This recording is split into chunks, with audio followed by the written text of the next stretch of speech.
বন্ধুরা, আবার একটা নতুন রেসিপি নিয়ে তোমাদের মাঝে চলে এলাম।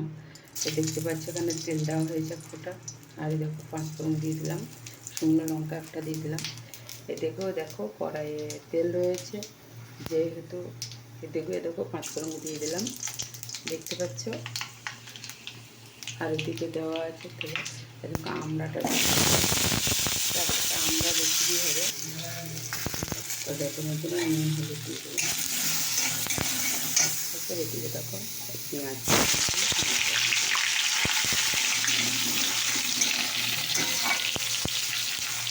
জল দিয়ে দেবো। তো দেখো জল দিয়ে দিয়েছি, এবার মিষ্টি দেবো একটু। তো দেখো এখানে পটল আলু কাটা আছে,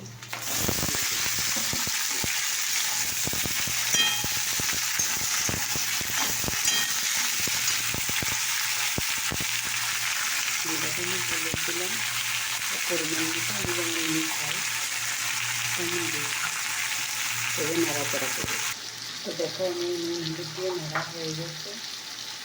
এদিকে দেখো জিরে ফিরে দিলাম, এবার লঙ্কার জিরে একটু দিচ্ছি। এবার আমি জল ঢেলে দেবো, এবার নাড়াচাড়া করবো। তো দেখতে পাচ্ছি নাড়াচাড়া করে এবার ঢাকা দেবো। আর এদিকে দেখো এই চাটনিটাও হয়ে এসছে। তো দেখো বন্ধুরা, আমরা চাটনি হয়ে গেছে। তো এদিকে চলো কষাও হয়ে গেছে, তবে আমি জল ঢেলে দেবো।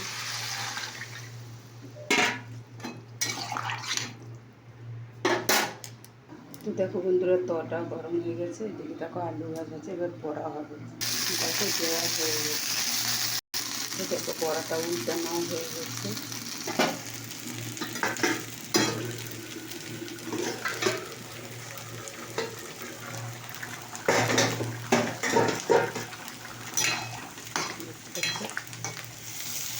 আর একটুখানি সেদ্ধ হলেই আমার রেসিপিটা হয়ে যাবে। তো দেখো বন্ধুরা, আমার রেসিপিটা হয়ে গেছে, পটল আলু আর বড়াটাও হয়ে গেছে। কেমন লাগলো অবশ্যই জানি।